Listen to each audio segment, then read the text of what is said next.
The heavy crystal pitcher caught the afternoon sunlight just a fraction of a second before its freezing contents, jagged ice cubes, bruised lemon wedges, and a gallon of water, crashed against Sophia's chest. The icy shock stole the breath from her lungs, soaking her silk blouse instantly. Around the lavish conservatory, the clinking of porcelain teacups abruptly ceased, replaced by a collective, horrified gasp from the wealthiest women in Connecticut. Beatrice Kensington, Sophia's future mother-in-law, stood holding the empty pitcher with a chilling, triumphant smirk, ready to declare Sophia unfit for her son. But Beatrice's victory was cut short. Heavy footsteps echoed in the grand hall, the mahogany doors swung violently open, and the one man capable of buying the entire Kensington bloodline twice over stepped into the room. The drive up the winding, tree-lined stretch of the Merritt Parkway was supposed to be a journey toward a happy future. But for Sophia Hayes, it felt entirely like a march toward an execution. Beside her, Theodore Kensington tapped his fingers against the leather steering wheel of his vintage Porsche, humming along to a classical radio station, completely oblivious to the knot twisting in Sophia's stomach. "You're going to love Rosewood," Theo said, casting a brilliant, carefree smile in her direction. "Mother has been preparing for your arrival all week. She even had the guest quarters in the East Wing aired out specifically for you." Sophia offered a tight, polite smile, smoothing the fabric of her tailored beige trousers. "I'm sure it's beautiful, Theo. I hope we get along. We come from very different worlds." "Nonsense," Theo dismissed with a wave of his hand, his diamond signet ring catching the light. "You're a talented woman, Sophia. Mother appreciates hard work. Once she sees how happy you make me, the rest will fall into place." Theo was charming, handsome, and born into a family whose name was etched into the cornerstones of museums and university libraries across the East Coast. He was also terribly naive. Sophia, on the other hand, had built her life from the ground up. She was an independent architectural consultant who lived comfortably but modestly. She rarely spoke of her family, specifically her older brother, Arthur. To the world, Sophia was a self-made woman with no notable pedigree. She preferred it that way. She wanted a man who loved her for her mind and her heart, not for the staggering, unimaginable wealth her brother commanded in the tech valleys of California. As the Porsche crunched onto the long gravel driveway, the Kensington estate loomed into view. Rosewood Manor was a sprawling, ivy-choked limestone mansion that looked less like a home and more like a fortress designed to keep the unworthy out. Standing at the top of the sweeping stone steps was Beatrice Kensington. Even from 50 yards away, Sophia could feel the drop in temperature. Beatrice was a woman carved from marble and old money. Her silver hair was styled into an immaculate, immovable bob, and she wore a tailored tweed suit that probably cost more than Sophia's first car.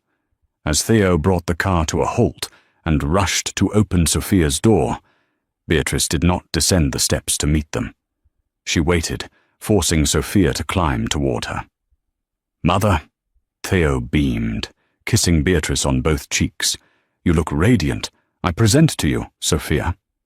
Sophia extended a hand, her heart hammering against her ribs. "Mrs. Kensington, it is an absolute honor to finally meet you. Theo has told me so much about this beautiful estate." Beatrice looked at Sophia's outstretched hand for a full 3 seconds, just long enough to make it excruciatingly awkward, before briefly touching her cold, ring-laden fingers to Sophia's. "Sophia," Beatrice said, her voice a slow, aristocratic drawl that dripped with condescension. "Welcome. Theodore has spoken of you incessantly. He tells me you draw buildings for a living?" "I'm an architectural consultant, yes," Sophia replied, maintaining her polite smile, despite the immediate belittlement of her career. "Fascinating," Beatrice murmured, her eyes performing a rapid, clinical sweep of Sophia's outfit, lingering critically on her sensible leather loafers. "I suppose it is quite trendy for young women to have jobs these days. Come inside. Maria will take your bags. I do hope you packed something appropriate for dinner. The Carmichaels are joining us, and Sylvia has rather exacting standards." Theo squeezed Sophia's shoulder, entirely missing the hostility. "See? She loves you," he whispered. The interior of Rosewood Manor smelled of beeswax, old paper, and fading wealth. What Theo didn't know, and what Sophia had only deduced through subtle clues in the architectural community, was that the Kensington fortune was bleeding out. Decades of poor investments by Theo's late father, combined with Beatrice's refusal to curtail her extravagant spending, had left the family rich in assets, but dangerously poor in liquidity. Beatrice didn't just want a wife for Theo. She needed an heiress. She needed a lifeline. And in Beatrice's eyes, Sophia Hayes was nothing but a parasitic weed threatening to choke the last of the Kensington rosebushes. Dinner that evening was a masterclass in psychological warfare. Sylvia Carmichael, a woman whose face was pulled terrifyingly tight by multiple surgeries, sat across from Sophia, acting as Beatrice's chief interrogator. "So, Sophia, dear," Sylvia began, slicing into her medium-rare duck breast. "Beatrice tells me you reside in a rather quaint apartment in the city. Do your parents live nearby?" "My parents passed away when I was quite young, Mrs. Carmichael," Sophia answered evenly, taking a sip of water. Beatrice sighed dramatically, placing her silver fork down. "A tragedy, truly. To be orphaned and left to fend for oneself in the public school system. It is a miracle you haven't turned to a life of crime, my dear." Theo chuckled nervously. "Mother?" "Sophia went to Cornell on a full academic scholarship." "Oh, a scholarship," Beatrice said, the word tasting sour in her mouth. "How charitable of them. The Kensingtons, of course, have an endowed chair at Yale. We believe in supporting those less fortunate, don't we, Sylvia?" "Absolutely," Sylvia chimed in, her eyes gleaming with malice. "Tell me, Sophia, what was your maiden name? Perhaps we know some of your extended relatives? The Hayes family of Boston, perhaps?" "Just the Hayes family of Chicago, originally," Sophia said softly, her mind flashing to her brother Arthur, who at this very moment was likely closing a multi-billion-dollar acquisition in Tokyo. "We are a very small family, just myself and my brother." "A brother," Beatrice noted, her eyebrows arching. "And what does he do? Is he also a tradesman?" Sophia smiled, a genuine warm expression that seemed to irritate Beatrice even further. "Arthur is in technology. He works with computers." "A computer repairman," Beatrice concluded loudly, looking at Sylvia with a mix of pity and absolute disgust. "Well, every family needs someone to fix the Wi-Fi, I suppose. Theo, darling, pass the asparagus." Sophia bit her tongue so hard she tasted copper.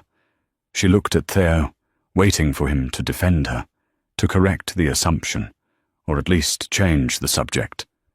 But Theo was busy discussing his golf handicap with Sylvia's husband. He was oblivious. He was safe in his bubble, and Sophia was entirely alone in the shark tank. The following afternoon was slated for what Beatrice called a casual afternoon tea in the estate's sprawling, glass-domed conservatory. Sophia knew better. After the agonizing dinner the night before, she knew today was the main event, the public execution of her character in front of Beatrice's inner circle of elite socialites. Sophia spent the morning in the guest wing, pacing the Aubusson rugs. She pulled out her phone and stared at the screen. She had a missed call from Arthur. She dialed him back, the line trilling only once before his deep, calm voice filled her ear. "Sophia Bear," Arthur said, the exhaustion of a 12-hour flight evident in his tone. "I just landed in New York. The Tokyo deal is finalized. How is the Lion's Den?" Sophia let out a breath she hadn't realized she was holding, stepping over to the window to look out at the manicured lawns. "It's challenging, Artie. Beatrice is exactly the kind of old money snob we read about in Dickens' novels. She thinks I'm a penniless gold digger dragging her precious son into the mud." Arthur's voice hardened instantly, the protective older brother eclipsing the ruthless CEO. "Give me the word, Sophia. I'll buy the mortgage to that crumbling manor and evict her by Tuesday." Sophia laughed, the sound echoing hollowly in the massive, drafty room. It wasn't an empty threat. Arthur Hayes, founder and majority shareholder of Zenith Innovations, had a net worth north of $40 billion. He could buy Rosewood Manor with the interest he made in a week. "No, Arthur. You promised to stay out of this. I need to know if Theo is strong enough to stand by me when he thinks I have nothing. If I tell them who you are, Beatrice will fake a smile and roll out the red carpet. I'd never know her true colors. And worse, I'd never know if Theo is marrying me for me or for the Hayes capital." "Theo is a weak man, Sophia," Arthur warned quietly. "I had my security team look into the Kensingtons. They are practically insolvent. Beatrice has maxed out lines of credit against the estate. They are drowning, and she's looking for a Vanderbilt to throw them a life preserver. When she realizes you aren't one, she will try to destroy you." "I can handle an aging socialite, Artie," Sophia said, though her hands were trembling slightly. "Just focus on your meetings. I'll see you when I get back to the city." "I'm staying at the plaza," Arthur replied. "Keep your phone close. If she crosses a line, I'm coming to get you." Sophia hung up, feeling a surge of resolve.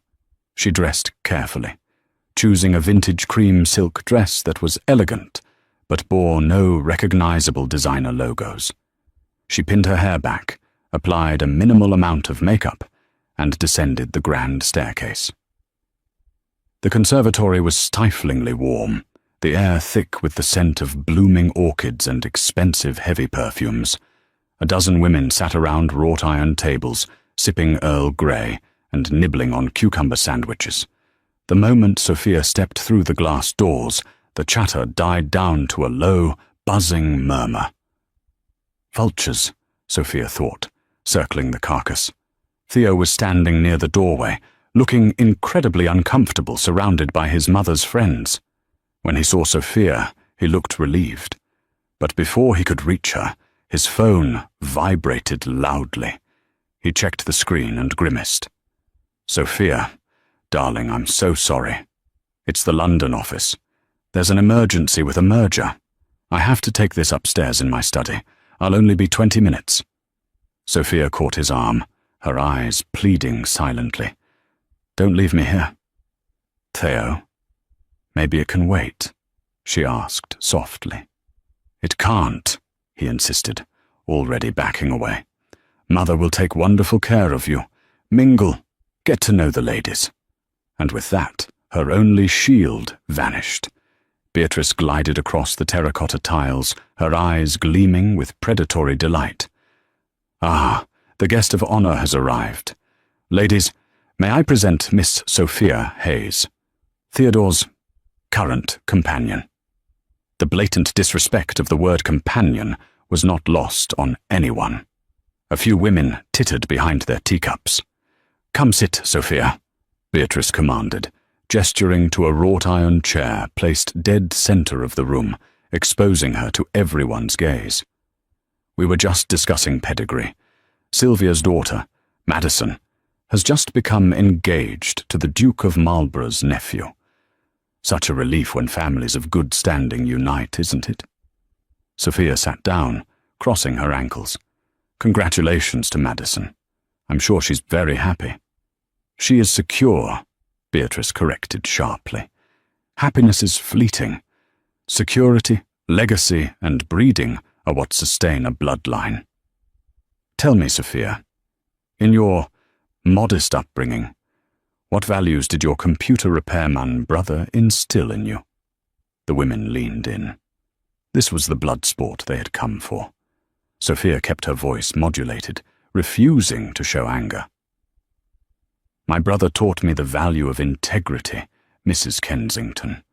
He taught me that a person's worth is measured by their actions and their character, not by the balance in their bank account or the name on their trust fund. How incredibly poetic, Sylvia Carmichael sneered from the sidelines, and how very convenient for someone who has neither a bank account nor a trust fund. Laughter rippled through the conservatory. Sophia's cheeks flushed, but she held her chin high. I have everything I need, Mrs. Carmichael, Sophia replied firmly. I am financially independent, and I am proud of the life I have built. Built? Beatrice laughed, a harsh, grating sound. My dear girl, you haven't built anything. You have latched on to my son. You saw a wealthy, kind-hearted boy from a prestigious family, and you dug your claws in. You think I don't see exactly what you are? Sophia stood up. The polite veneer was gone. Mrs. Kensington, I love Theo, but I assure you, I am not after your family's money. If Sophia had known the true state of the Kensington finances, she would have realized how deeply those words cut. Beatrice's face went purple with sudden, unhinged rage. Sophia's implication, even unintentional, that she didn't care about their money, struck the rawest nerve in Beatrice's desperate, debt-ridden soul. How dare you? Beatrice hissed, stepping closer to Sophia, closing the distance until they were mere feet apart. The entire conservatory went dead silent. Even the birds in the brass cages seemed to stop singing. You walk into my home, a home that has hosted presidents and royalty, wearing off-the-rack rags, and you insult me? You patronize me? I did no such thing, Sophia said, her voice remarkably steady. I am simply defending my intentions. If my presence is so offensive to you, I will pack my bags and wait for Theo in the city. You will not leave until I am finished with you, Beatrice shrieked, the mask of the aristocratic lady completely shattering, revealing the frantic, cornered woman beneath. She moved toward the beverage cart, her hands shaking with fury. You are a parasite, Sophia Hayes, Beatrice spat, grabbing the heavy crystal pitcher filled with iced lemon water. You come from nothing. Your parents were nobodies who left you nothing. Your brother is a grease-stained laborer. You think you can infiltrate this family? You think you are fit to carry the Kensington name? Sophia's eyes narrowed. Do not speak about my family. I will speak about whatever I please in my own home, Beatrice roared. You are trash. You are dirt on the soles of our shoes, and it is time someone washed you away. With a violent, sweeping motion, Beatrice hurled the contents of the pitcher. The heavy crystal pitcher caught the afternoon sunlight just a fraction of a second before its freezing contents. Jagged ice cubes, bruised lemon wedges, and a gallon of water crashed against Sophia's chest.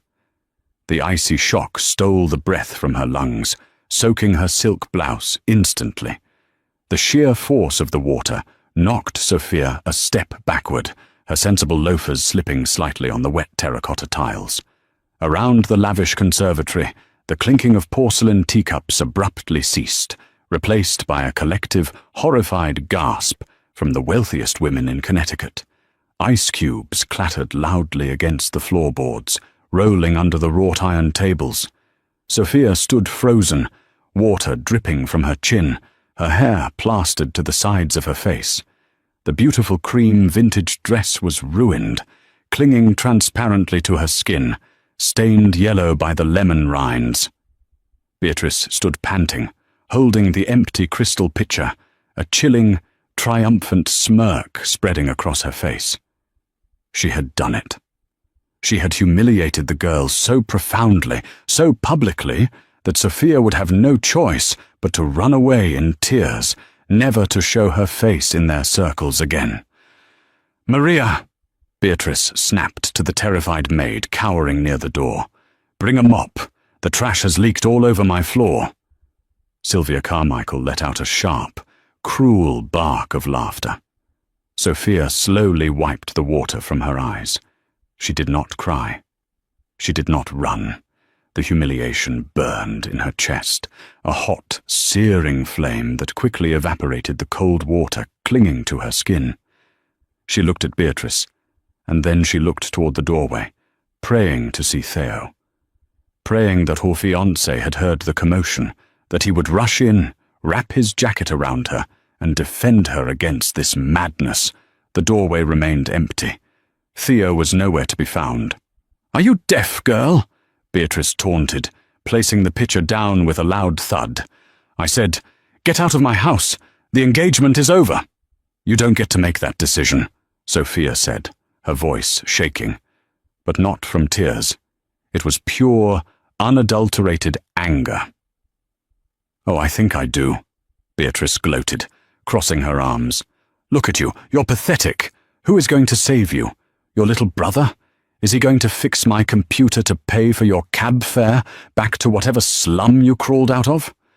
Crunch, crunch, crunch. The unmistakable sound of heavy tires aggressively tearing up the pristine gravel driveway echoed through the open conservatory windows. It wasn't the polite purr of a Porsche. It was the deep, guttural growl of a massive engine. Beatrice frowned, glancing toward the glass panes. Who is arriving at this hour? Outside, a convoy of 3 pitch-black SUVs pulled up to the front steps, flanking a custom, armor-plated Mercedes Maybach. The sheer presence of the vehicles screamed power, a violent contrast to the delicate old-world aesthetic of Rosewood Manor. "Maria, go see who that is and tell them we are not receiving visitors," Beatrice ordered, suddenly flustered. But there was no time. Heavy, purposeful footsteps echoed in the grand hall, moving with terrifying speed and authority. The sound bypassed the parlor, bypassed the dining room, and headed straight for the conservatory. Bang! The heavy mahogany doors to the conservatory swung violently open, slamming against the walls with a force that rattled the glass dome above them. The women shrieked, clutching their pearls as 3 large men in immaculate black suits and earpieces stepped into the room, their eyes scanning the space with terrifying efficiency. They parted like the Red Sea, and the one man capable of buying the entire Kensington bloodline twice over stepped into the room. Arthur Hayes did not look like a computer repairman. He looked like a king who had come to declare war. He was 6'3", broad-shouldered, dressed in a bespoke charcoal Tom Ford suit that cost more than Beatrice's entire wardrobe. His dark hair was impeccably styled, but his eyes, icy, piercing blue, were fixed squarely on Sophia. When Arthur saw his sister, dripping wet, shivering slightly, with a bruised lemon wedge resting near her feet, the temperature in the room plummeted to absolute 0. The billionaire tech titan did not scream. He did not yell. He walked slowly across the room, his leather shoes clicking against the wet tiles, ignoring the gasping socialites, as if they were nothing more than insects. He stopped in front of Sophia. He unbuttoned his suit jacket, slipped it off his shoulders, and gently draped it over her shivering frame. The scent of expensive cologne and the warmth of his body heat enveloped her. "I told you," Arthur said softly, his voice thick with emotion as he brushed a wet strand of hair from her cheek. "I told you to call me if she crossed a line." Sophia looked up at her brother, finally letting a single tear fall. "I didn't have to call. How did you know?" I own the telecommunications network that services this county, Sophia, Arthur said, his voice loud enough for the entire room to hear. When my sister's heart rate spikes on her smartwatch, my security team knows about it. Arthur turned slowly on his heel, his towering frame casting a long, dark shadow over Beatrice Kensington. Beatrice had taken 3 steps back, her face drained of all colour. Her eyes darted from the custom-tailored suit to the terrifying security detail, and finally to the man's face. A face she recognized. A face that had been on the cover of Forbes, Time, and the Wall Street Journal for the last 3 years running. You, Beatrice stammered, her voice trembling violently. You are Arthur Hayes, the CEO of Zenith. Arthur stepped toward her. Beatrice shrank back, practically colliding with the beverage cart. I am Arthur Hayes, he said, his voice a low, terrifying rumble that vibrated in the chests of everyone in the room. And you, Mrs. Kensington, just threw a pitcher of water on the sole heiress to the Hayes fortune. My little sister. The silence in the conservatory was absolute, save for the steady drip, drip, drip of lemon water falling from Sophia's ruined silk dress onto the terracotta tiles. The women who, only moments before, had been practically salivating over Sophia's public humiliation, were now frozen in their wrought-iron chairs, their faces pale masks of sheer terror. Arthur Hayes did not raise his voice. He didn't need to. The raw, suffocating gravity of his presence did all the work. He stood perfectly still, his tailored Tom Ford suit an armor of unimaginable wealth, his icy blue eyes fixed on Beatrice Kensington like a hawk examining a field mouse. The sole heiress, Beatrice repeated, the words tumbling from her trembling lips as if she were learning a foreign language. Her eyes darted frantically between Sophia, who was now safely enveloped in Arthur's oversized suit jacket, and the towering billionaire. No, that is impossible. She said her brother worked in computers. I said my brother is in technology, Mrs. Kensington, Sophia interrupted, her voice gaining strength as the warmth of Arthur's jacket seeped into her skin. I told you we were the Hayes family from Chicago. I simply omitted the corporate portfolio. Sylvia Carmichael, whose surgically tightened face looked as though it might actually crack under the strain of her shock, dropped her porcelain teacup. It shattered against the saucer, the sharp clink echoing like a gunshot. Arthur Hayes, Sylvia whispered to the woman beside her, her voice trembling. Zenith Innovations. He's worth billions. Beatrice's mind was short-circuiting. The arrogant, untouchable matriarch of Rosewood Manor was rapidly calculating the catastrophic error she had just made. The woman she had just assaulted, the woman she had called trash and dirt, was the sister of a man who routinely dined with heads of state and whose company possessed a market capitalization larger than the GDP of several small nations. Mr. Hayes, Beatrice stammered, forcing a sickly, panicked smile onto her face. She took a step forward, her hands raised in a placating gesture. Arthur, please, this is a terrible misunderstanding. A terrible, dreadful joke.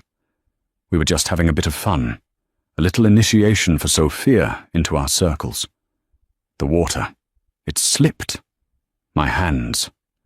My arthritis, you see.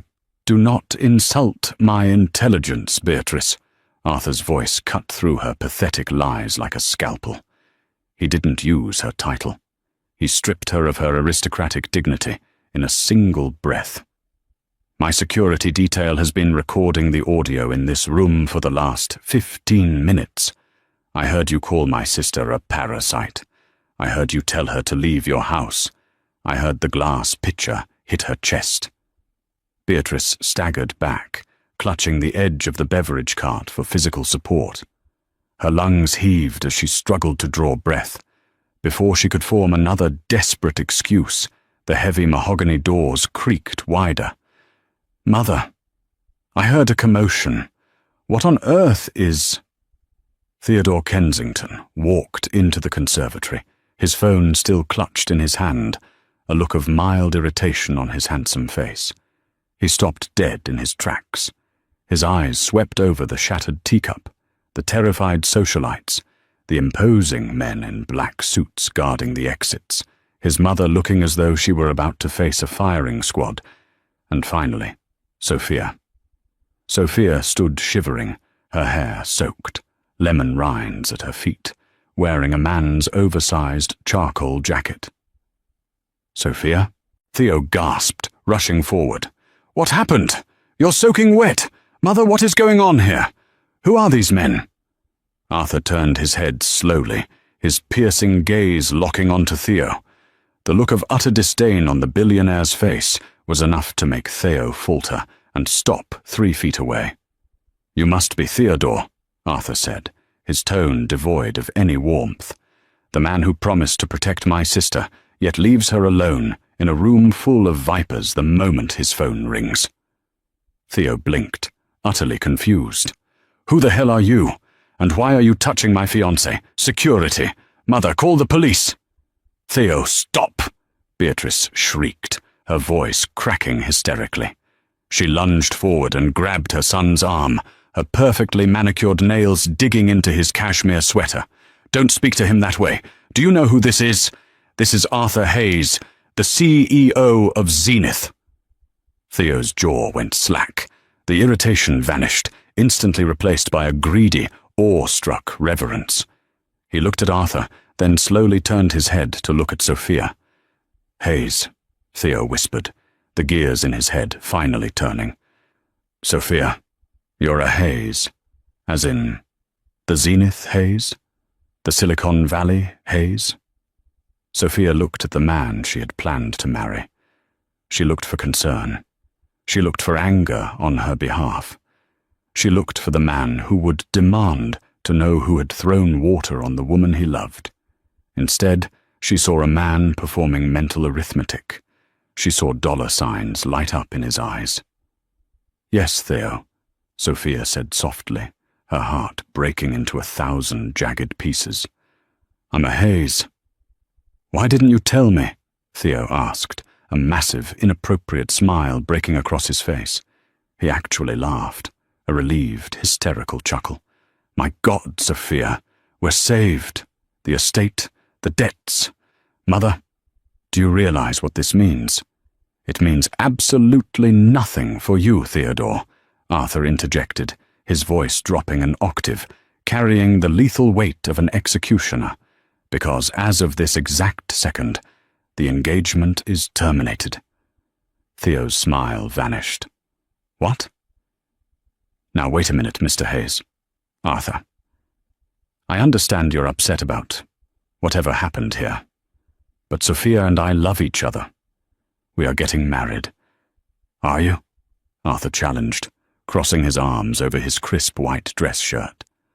"Because while you were upstairs taking a phone call, your mother threw a pitcher of ice water at your fiancée, called her a penniless gold digger, and formally evicted her from this crumbling mausoleum."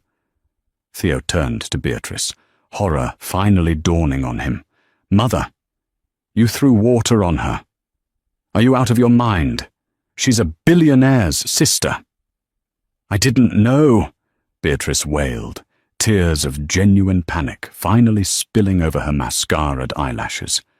"She wore off-the-rack clothing. She drove a rented sedan. How was I supposed to know she was hiding a fortune? Sophia, darling, please, you must forgive me. It was the stress, the financial stress of the estate. It makes me act out of character. You understand, don't you?" Sophia felt a wave of nausea wash over her. It wasn't the cold water, it was the sheer, putrid hypocrisy radiating from Beatrice and Theo. "Your character was perfectly clear 5 minutes ago, Mrs. Kensington," Sophia said, stepping out from behind Arthur's towering frame. "You didn't care about my heart. You didn't care about how much I loved your son. You only cared that I couldn't buy your affection. And Theo—" Sophia turned to her fiancé, her voice breaking slightly. "You didn't even ask if I was okay. Your first thought was that your debts were paid. Sophia, baby." "No, that's not." Theo reached out, but one of Arthur's security guards seamlessly stepped between them, a silent, immovable wall of muscle. "Let's talk about those debts, shall we?" Arthur said, reaching into the inner pocket of his suit jacket and pulling out a folded piece of heavy stock paper. He slowly unfolded it. "As Sophia mentioned, I like to protect my family. When my sister told me she was engaged to the heir of the Kensington legacy, I had my wealth management team at Goldman Sachs do a little routine background check." Arthur began to read from the paper, his voice echoing in the silent, horrified room. "Rosewood Manor, appraised at $22 million, currently leveraged with 3 separate mortgages totaling $28 million. You owe $4 million in back taxes to the state of Connecticut. You have defaulted on 2 bridge loans from BlackRock. And most interestingly, your late husband borrowed heavily against a private equity fund to cover your rather exorbitant gambling debts in Monaco 5 years ago." The socialites in the room gasped collectively. Sylvia Carmichael covered her mouth, her eyes wide with malicious delight. The Kensington secret was out. They weren't just poor, they were destitute. Beatrice looked as though she might faint. She swayed on her feet, clutching her pearl necklace as if trying to strangle herself. How did you get those files? They are sealed." "I am Arthur Hayes," he replied simply, as if that explained the mechanics of the universe. "I don't just read files, Beatrice, I buy them." Arthur stepped forward, handing the piece of paper to Theo, who took it with trembling hands. "Last night, while Sophia was enduring your insufferable dinner, I made a few phone calls," Arthur continued, his eyes gleaming with ruthless satisfaction. "I purchased your debt from BlackRock. I bought out your mortgages from Chase Private Wealth. I even bought the outstanding markers from the Monaco casinos through a proxy corporation." The colour completely drained from Theo's face as he read the document. It was a transfer of deed and debt. "You," Theo whispered, looking up at Arthur with absolute terror. "You own us." "I own the roof over your head, the car in your driveway, and the silk sheets on your bed," Arthur confirmed, his voice cold as ice. "I hold the promissory notes to your entire pathetic existence. I came here today to give them to Sophia as a wedding present, to ensure she would always have the upper hand in this house." Arthur turned his gaze back to Beatrice, who was now openly weeping, her aristocratic facade entirely pulverized. "But seeing how you treat my blood," Arthur said, "seeing you humiliate the only good thing that has ever walked into this decaying mansion, I have changed my mind." "Arthur, please!" Beatrice dropped to her knees. The wealthy women around her recoiled in disgust as the grand Beatrice Kensington grovelled on the wet terracotta floor, her tweed suit soaking up the spilled lemon water. "We will do anything. I will publicly apologize. I will step down from the country club. Please do not take my home. We have nowhere to go." Arthur looked down at her, entirely unmoved. "You should have thought of that before you decided to play God with a pitcher of water." Theo pushed past the security guard, desperation making him reckless. He dropped to his knees beside his mother, grabbing Sophia's hand, though she immediately tried to pull it away.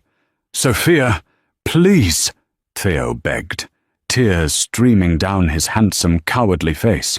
"I love you. I do. Mother is just old-fashioned and proud. We can fix this. We can go to counseling. We can get married, just the 2 of us. We don't need her." Sophia looked down at the man kneeling in the spilled water.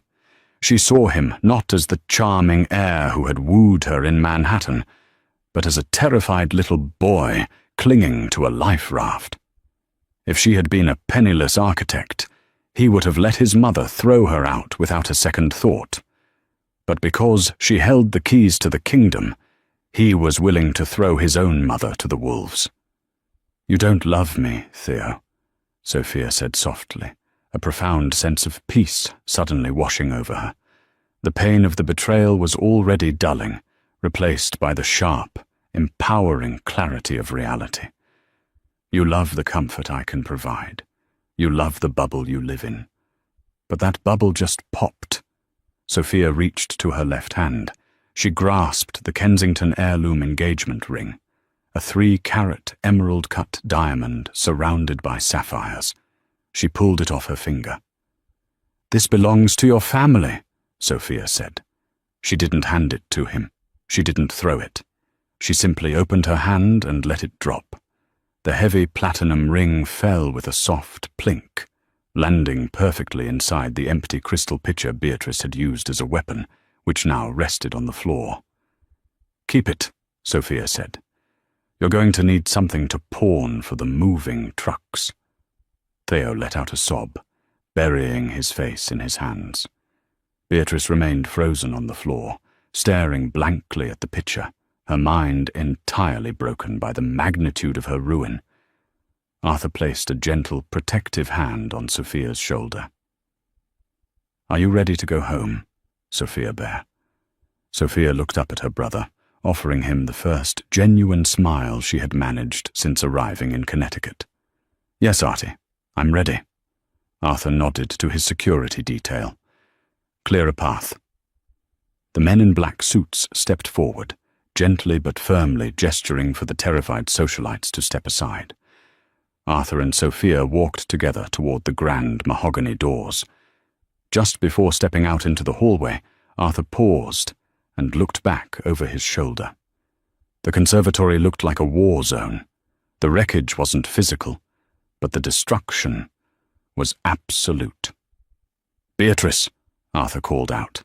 The ruined matriarch slowly lifted her head, her makeup running in dark, jagged streaks down her pale cheeks.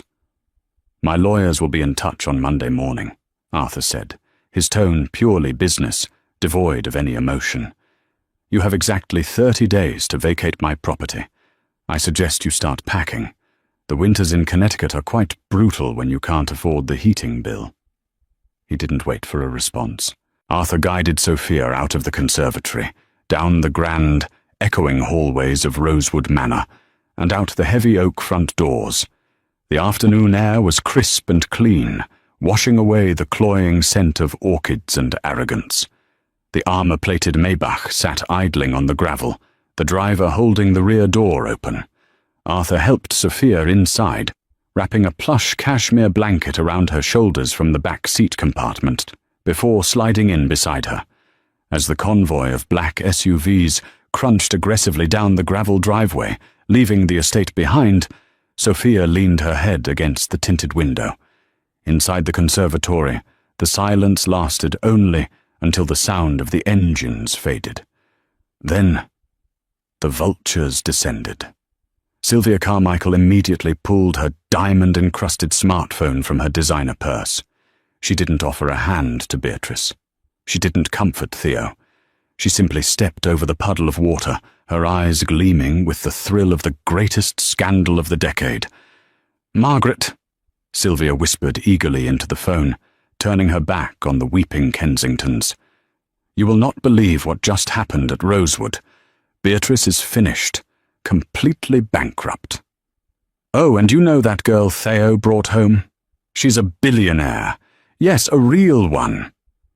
Honey, call the country club board immediately. We need to call an emergency vote to revoke Beatrice's membership before the bank forecloses." The other women followed suit, practically tripping over themselves to rush out of the manor, eager to be the first to spread the gospel of Beatrice Kensington's spectacular demise. They left their half-eaten cucumber sandwiches. They left their teacups, and they left Beatrice and Theo entirely alone on the wet floor. The gilded cage had been shattered, the lions had been tamed, and the Kensingtons were finally exposed to the harsh, unforgiving light of the real world. 6 months later, the crisp autumn winds sweeping through Manhattan carried with them the undeniable energy of a new season. For Sophia Hayes, the chill in the air was invigorating, a far cry from the freezing, humiliating shock of the water that had once soaked her skin in the Kensington Conservatory. Inside the grand ballroom of the Pierre Hotel, champagne flowed like liquid gold, and the soft, elegant strains of a string quartet floated above the chatter of New York's genuine elite. Tonight was not a gathering of idle socialites, desperately clinging to fading pedigrees. It was a celebration of innovation, industry, and philanthropy. Sophia stood near the towering ice sculpture at the center of the room, looking breathtaking in a custom-tailored emerald silk gown that perfectly complemented her radiant, unbothered smile. She was no longer just the brilliant architectural consultant from Chicago. She was the newly appointed lead architect for the Harrison Caldwell Foundation, tasked with designing a sprawling, $200 million cultural arts center in the heart of Brooklyn. Harrison Caldwell himself, a formidable real estate magnate whose wealth dwarfed even the old money of Connecticut, stood beside her, introducing her to the mayor and several prominent city council members. Sophia had not needed Arthur's money to secure the Caldwell contract. She had submitted her bid anonymously through her firm, letting her visionary designs speak for themselves. When Harrison discovered that the genius behind the sweeping glass and steel blueprints was Arthur Hayes's sister, it was merely the icing on the cake. "You've outdone yourself, Sophia," Harrison said, raising his crystal flute in her direction. "The press is already calling your design the most significant architectural addition to the city since the Guggenheim. You have a rare gift." "Thank you, Harrison," Sophia replied smoothly, her confidence absolute. "I believe that spaces should welcome people, not intimidate them. Architecture should elevate the human spirit, not serve as a monument to ego." Across the ballroom, Arthur watched his sister with quiet pride. He stood near the bar, nursing a bourbon, his formidable presence keeping the more opportunistic social climbers at a respectful distance. He knew Sophia had found her footing. The trauma of Rosewood Manor was gone, replaced by a fierce, untouchable grace. But the ghosts of the past rarely stay buried without making one final, desperate attempt to haunt the living. The heavy mahogany doors of the ballroom suddenly pushed open, breaking the rhythmic flow of the waitstaff. The security guards at the entrance immediately moved to intercept the intruder, but the man dodged past them, his eyes frantically scanning the glittering crowd until they locked onto the emerald green of Sophia's dress. "Sophia!" The voice was hoarse, ragged, and entirely out of place in the refined elegance of the Pierre. The string quartet faltered, a few stray notes squeaking out before the musicians abruptly stopped playing. The low hum of conversation died down, replaced by a ripple of murmurs as the guests turned to witness the disruption. Sophia turned slowly. Her heart didn't race. Her hands didn't tremble. Standing 10 feet away, breathing heavily, was Theodore Kensington. He was practically unrecognizable. The golden boy charm, the effortless arrogance, the perfectly coiffed hair. It was all gone. Theo wore a rumpled, off-the-rack suit that hung loosely on his thinning frame. His face was pale, shadowed with days of dark stubble, and his eyes carried the frantic, hollow look of a man who had lost everything and had spent the last 6 months tumbling down an endless flight of stairs. "Theo," Sophia said, her voice perfectly modulated, carrying the cool detachment of someone speaking to a stranger who had asked for directions. Arthur immediately set his bourbon down and began walking toward the center of the room, his jaw set. But Sophia held up a single elegant hand. "I have this," the gesture said. Arthur paused, crossing his arms and waiting. "You have to stop this, Sophia," Theo pleaded, his voice cracking loudly in the silent ballroom. He completely ignored Harrison Caldwell and the mayor standing just feet away. "You have to tell your brother to stop. We are ruined. Do you hear me? Ruined." The guests exchanged shocked glances. High society loved a scandal, but they preferred it whispered over tea, not screamed in the middle of a gala. "Theodore," Sophia said calmly, stepping away from Harrison to face her former fiancé fully. "You are trespassing at a private event. I highly suggest you leave before hotel security physically removes you." "I don't care about security," Theo shouted, taking a reckless step forward. He looked entirely unhinged. "You owe me an explanation. We were supposed to be married. And what did you do? You let Arthur take Rosewood. You took my family's legacy. Mother is living in a 2-bedroom rental in Poughkeepsie, Sophia. Poughkeepsie. She works as a receptionist at a dental clinic, just to pay for her groceries. Sylvia Carmichael won't even return our phone calls." Sophia stared at him, feeling absolutely nothing. No pity, no anger, just a profound, clinical observation of a man who still, after everything, refused to take responsibility for his own life. "Your mother is experiencing the reality that 99% of the world navigates every single day, Theo," Sophia replied, her voice echoing clearly across the marble floors. "Working for a living is not a tragedy. It is life." "But it was our home," Theo cried, his hands balled into fists at his sides. "It was the Kensington estate. It has been in my family for a century, and Arthur stole it just to spite us." "Arthur didn't steal anything," Sophia corrected, her tone dropping to a sharp, authoritative register that silenced the entire room. "Arthur purchased your family's suffocating, toxic debt from the banks that were weeks away from foreclosing on you anyway. He paid off the millions your mother gambled away. He paid off the back taxes your family ignored. He didn't ruin you, Theo. The Kensingtons ruined the Kensingtons.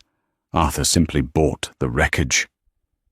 Theo blinked, tears of pure frustration pooling in his eyes. "Then give it back. If it means nothing to you, tell him to give the deed back to us.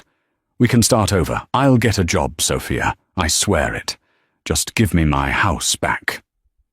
Sophia looked at him, and for the first time all evening, a small, razor-sharp smile touched her lips. This was the twist Theo had not anticipated.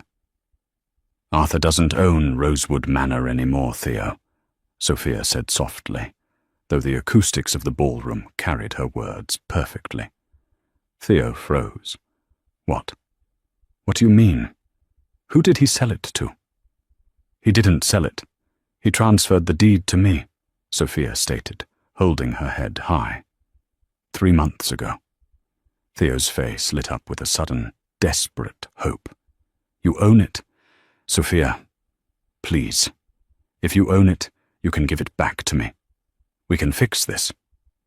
"I have already fixed it," Sophia said, her voice turning to steel. "I spent the last 3 months redesigning the interior. I had the east wing gutted. I had the conservatory, where your mother threw ice water on me while you hid in your study, completely demolished. In its place, I built a state-of-the-art occupational training facility." Theo stared at her, his mouth hanging open, his brain failing to process the words. A training facility?" "Yes," Sophia continued, her eyes locking onto his with unwavering intensity. "I rezoned the property. Last week, we officially opened the doors to the Hayes Foundation Shelter for Women. It is a transitional housing and educational center for women who have survived domestic and financial abuse. Women who have nothing, who were told they were trash and dirt. Women who need a safe place to rebuild their lives and their independence." A collective, stunned silence fell over the ballroom. Then, from the back of the room, someone began to clap. It was a slow, solitary applause that quickly rippled outward until the entire room, including Harrison Caldwell and the mayor, erupted into thunderous, genuine applause. Theo stumbled backward as if he had been physically struck. The applause deafened him. The realization hit him with the force of a freight train. The grand, historic Kensington estate, the fortress of old money, exclusion, and aristocratic snobbery, was now a public charity shelter for the exact type of women Beatrice Kensington had spent her entire life despising. It was the ultimate, permanent destruction of his mother's legacy. And Sophia had orchestrated it with absolute brilliance. "You destroyed my family," Theo whispered, the fight completely draining out of him, leaving only an empty, broken shell. "No, Theo," Sophia said, her voice gentle but relentlessly firm. "I just washed you away. Now please leave. I have a building to design." She turned her back on him. Hotel security, having finally breached the crowd, flanked Theo on both sides. He didn't resist. He didn't speak another word. Theodore Kensington lowered his head, his shoulders slumped in total defeat, and allowed himself to be escorted out of the Pierre Hotel, disappearing into the cold, unforgiving streets of a city that no longer cared who his grandfather was. Arthur walked over, handing Sophia a fresh glass of champagne. He clinked his glass against hers, a quiet, knowing smile on his face. "To architecture," Arthur murmured. "To strong foundations," Sophia corrected, taking a sip, the sweet, crisp taste of victory lingering on her tongue. The fall of the Kensington Empire became a cautionary whisper in the gilded halls of high society, a stark reminder that arrogance is a terrible substitute for solvency. Beatrice Kensington never recovered from the disgrace. She lived out her remaining years in obscurity, forced to learn the bitter reality of the working class she had so viciously mocked. Theo, stripped of his trust fund and his unearned pride, vanished into mediocrity, a ghost of a legacy that had long since rotted from the inside out. Sophia Hayes, however, soared. She did not let the cruelty of her past harden her heart. Instead, she used it as a blueprint to construct a brighter, more equitable future. The shelter at Rosewood thrived, becoming a beacon of hope and a testament to her resilience. Sophia proved that true wealth is not measured by the car you drive, the designer label on your collar, or the bloodline you inherit. True wealth is the integrity of your character, the strength of your independence, and the courage to stand tall when the world tries to wash you away.